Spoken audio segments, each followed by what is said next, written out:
Test number 2 for grade 5 RCM piano students, chords. In this test, I will play only 2 chords, major triad and dominant 7th chord. Please try not to look at the screen, just listen and write your answers on a paper, and then you can check the correct answers below at the end of the test. There will be 10 questions. Question number 1.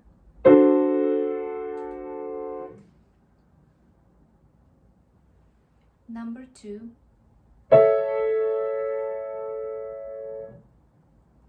Number 3.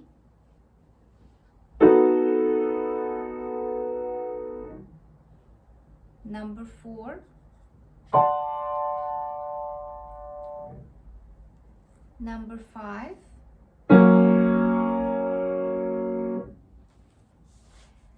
Number 6. Number 7.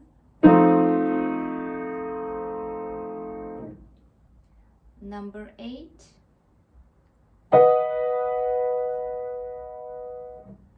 Number 9.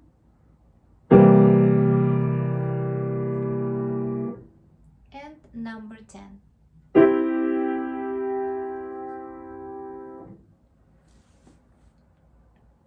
In the next test, I will test you for all 3 intervals, major triad, minor triad, and dominant 7th chord.